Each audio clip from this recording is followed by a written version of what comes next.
why does an individual citizen need a gun in the first place? Or you could ask, why in a country founded on the principles of individual liberty and rights is there such a huge debate over the Second Amendment in the first place? The amendment itself states, a well-regulated militia being necessary to the security of a free state, the right of the people to keep and bear arms shall not be infringed.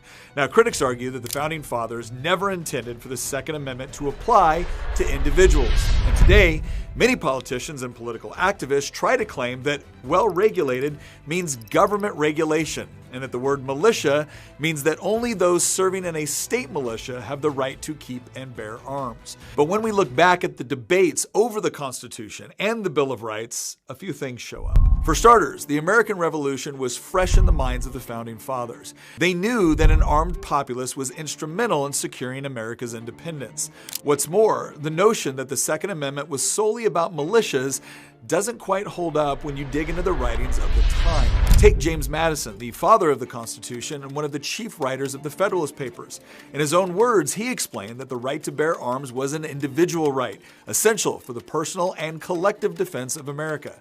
And he wasn't alone. George Mason perhaps said it best when he said, "Who are the militia? They consist of the whole people, except a few public officers." And what's more, there are literally dozens of similar quotes from the men who debated and ratified the Constitution and Bill of Rights.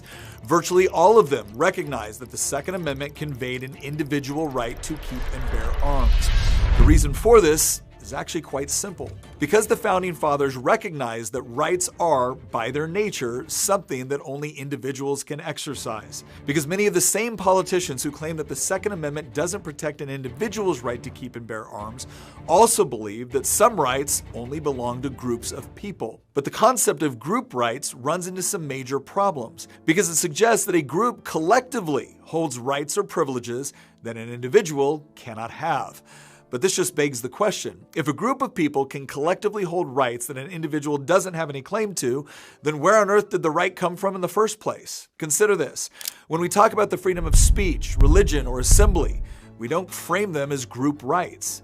These rights belong to individuals, and their exercise within the law doesn't infringe on others' rights. The Second Amendment should be no different. But still, some claim that these rights need to be restricted or even abolished due to the undeniable fact that many have abused these rights. But this begs the question, are your rights forfeit the moment someone else abuses theirs? If so, we might as well just stop calling them rights and accept the fact that you don't have rights as much as you do privileges, which can be granted or taken away as soon as a political elite decides you don't need them or it's too dangerous for you to have them. But ironically, that's exactly what the Second Amendment is supposed to prevent. And maybe that's why certain politicians would like to see it gone.